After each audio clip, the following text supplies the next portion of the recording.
Welcome to the Deep Dive. Today, we're really cutting straight to the heart of relationships. We're unpacking a framework that honestly changed how so many people think about love. The 5 emotional love languages. Yeah, it's based on some really solid sources, decades of marriage counseling, actually. Trying to answer that big question, what happens to love after the wedding? You know? That feeling, Yeah.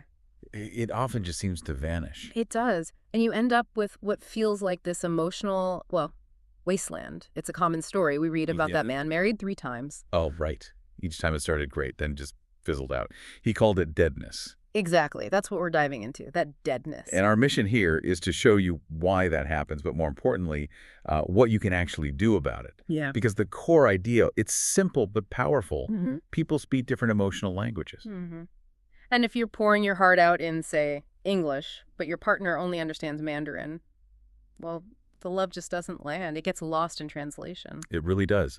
Which brings us to this central metaphor they use, the emotional love tank. It's a great visual, isn't it? The need to feel loved, it's fundamental, like a primary human need, according to psychologists. And when that tank's empty, That's when things go sideways in the relationship. Misbehavior, withdrawal, criticism, that feeling of deadness we mentioned. but if the tank is full, Then you've got the emotional buffer, right? You can handle disagreements, stress, life stuff, because the underlying feeling of being loved is secure. okay, so filling the tank is key. But first, we kind of have to tackle how most relationships start. That initial, falling in love feeling. Ah, yes, the euphoria. Because the research is pretty blunt about this. Yeah. That amazing head over heels feeling. It's powerful, but it's kind of an illusion. It really is. It's like an emotional obsession. Everything seems perfect. Your partner seems perfect. You do things for them without even thinking. It feels totally natural, altruistic even. You're just carried along by it. Feels effortless. But here's the kicker. The thing you really need to grasp. That high. It doesn't last forever. There's actually like an average expiration date. Yeah, Dr. Dorothy Tenoff's research, she called it limerence, that obsessive state, and she found the average lifespan is typically only about 2 years. 2 years. That's surprisingly short for something that feels so all-consuming.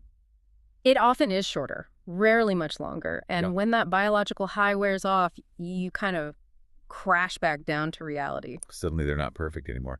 You see the flaws, the differences, your own needs and wants come back to the surface. And that's the panic point for a lot of couples. They think, oh no, the love is gone. It wasn't real. But the argument in these sources is maybe that initial intense feeling wasn't real love to begin with, not in the sustainable sense. Exactly. So what is real love then, if it's not that initial obsession? Well, the sources define it very differently. They say real love is rational. It's volitional, Meaning, it's a choice. It's not something you just passively fall into, something you actively decide to do. It takes effort, discipline. right, it's about intentionally choosing to act in ways that benefit the other person, that fill their tank.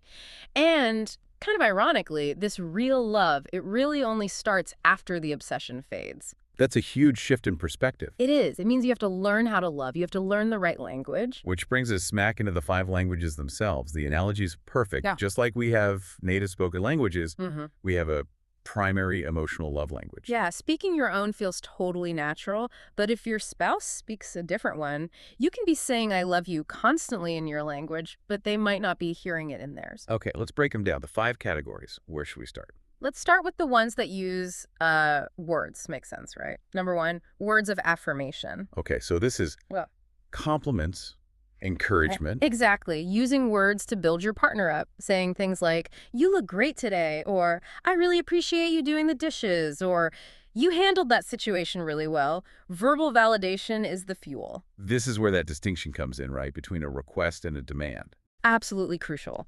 If your partner's language is words of affirmation, demanding something why haven't you taken the trash out, you never help. It actually crushes their spirit. It feels like criticism, not a request for help. So instead, you'd phrase it differently. Humbly, as Okay. a request, hey, would you mind taking the trash out when you get a chance? It really helped me out.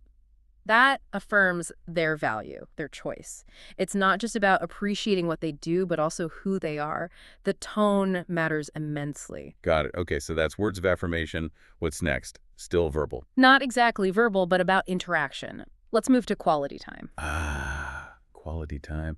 This one seems straightforward, but I know it gets misinterpreted a lot. It really does. It's not just about being in the same room watching TV side by side. It's about giving someone your undivided attention. So phone down, TV off, no distractions. Precisely. You're giving them a piece of your time, your focus, a segment of your life, really. The activity itself, honestly, it can be anything. Folding laundry, taking a walk, just sitting and talking. It's the focused togetherness that counts. Exactly. And a key dialect of this is quality conversation. This isn't just talking at someone, it's sympathetic dialogue, listening to understand, not just to reply or fix things. I remember reading about the Dead Sea and babbling brook personalities. Ah, yes. The Dead Sea takes everything in, shares very little. The babbling brook just talks and talks. They often attract initially. One loves to talk, one seems to love to listen. But years later, the brook realizes the sea hasn't actually heard them, hasn't truly understood their feelings. Quality conversation requires drawing your partner out, asking questions, showing genuine interest in their inner world, not just offering advice. That takes practice, learning to listen differently. It really does. Okay, so we've done words and time. Let's shift to more tangible expressions. Number 3, receiving gifts. Gifts.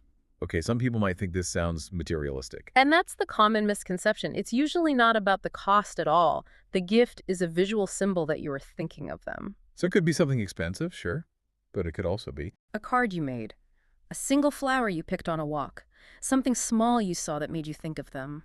The thought, the effort, the tangible reminder, that's what fills the tank for this person.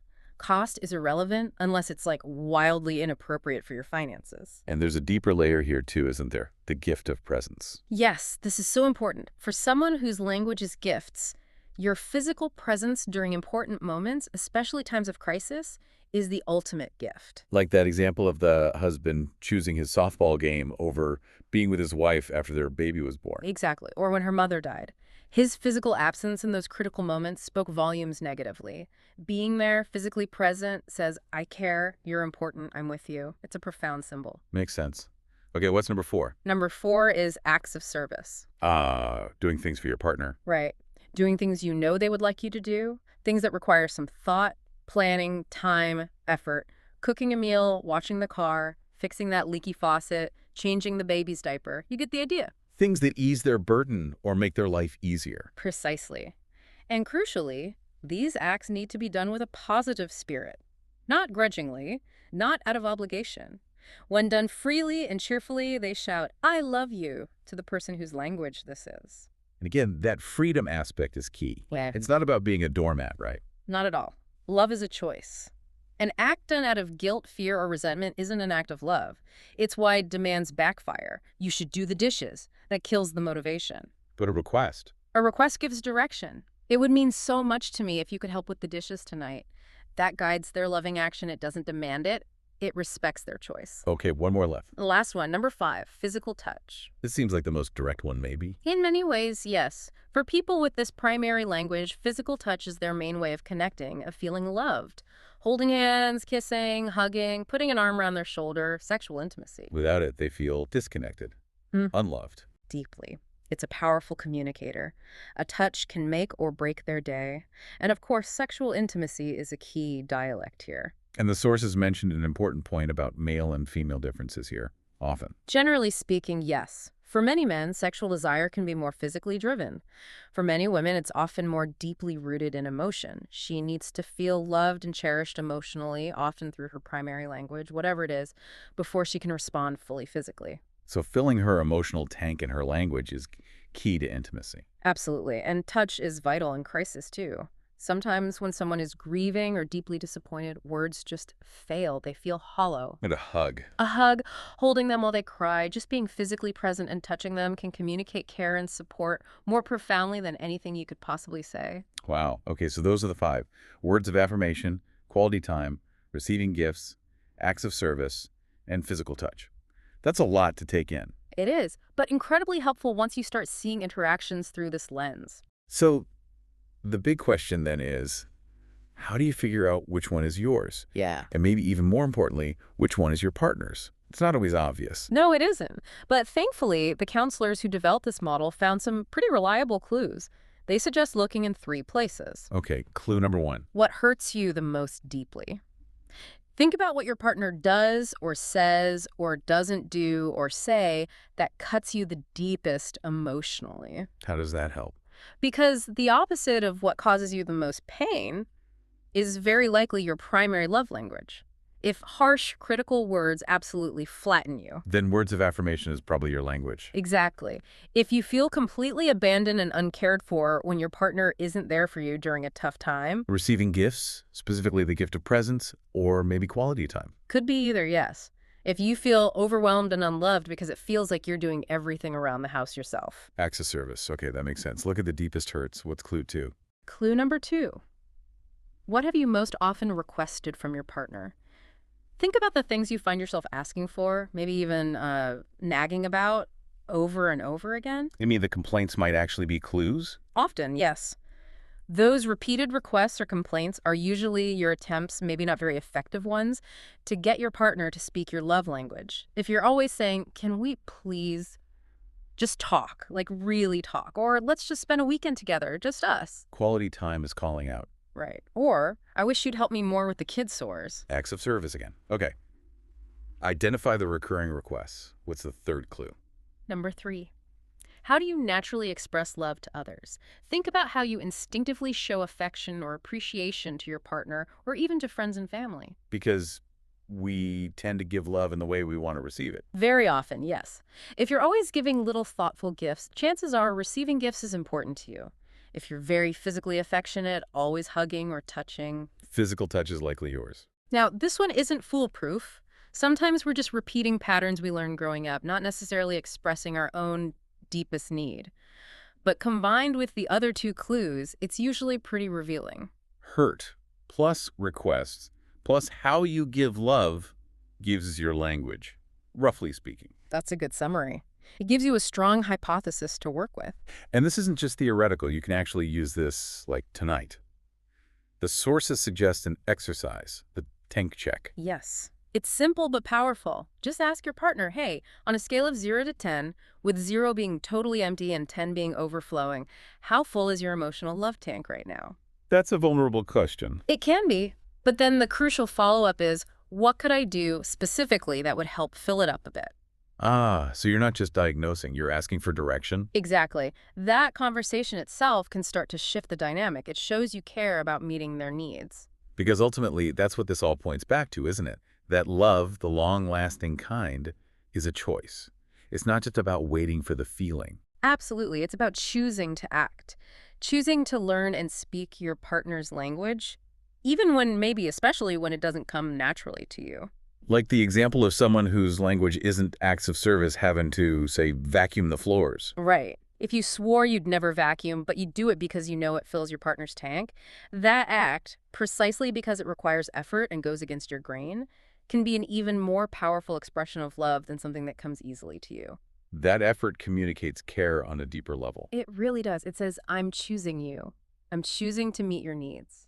And making that choice, consistently speaking their language, even when you don't feel like it, that's what builds the emotional climate. The climate where you can resolve conflicts, Mm-hmm. where maybe those warm feelings can actually start to come back. Exactly. The actions often precede the feeling in this model of love. You choose to act lovingly, and that creates the space for the feelings to rekindle or grow. It's an intentional investment, day after day. Okay, so let's recap the journey we've taken. We talked about how that initial in-love obsession, while amazing, is temporary. Mm-hmm. And the absolute necessity of keeping that emotional love tank full for the long haul. Then we broke down the 5 key ways people give and receive love. Words of affirmation, Quality time, receiving gifts, acts of service. and physical touch. Yeah, And we discussed how to start figuring out your own language and your partner's. right. This whole framework, it gives you the tools. It stops you from just guessing or trying things that don't actually land. It makes your efforts potentially much more effective. You move from just, I don't know, throwing spaghetti at the wall, hoping something sticks, to actually understanding the target. Well put. And to leave you, our listener, with one final thought. Let's circle back to criticism. Ah, yes. You mentioned that earlier. The counselors found criticism to be a really clear clue. Often the clearest. Because when your spouse criticizes you about something repeatedly, what are they often doing deep down? They're highlighting a failure, an area where you're falling short. Yes, but why does that specific failure hurt them so much?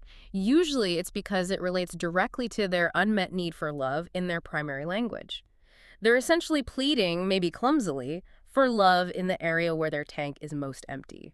So the challenge is to listen differently to criticism, not just get defensive. Exactly. Try this. Think about what your partner criticizes you about most often. What's the recurring theme? Then ask yourself, what's the opposite of that criticism?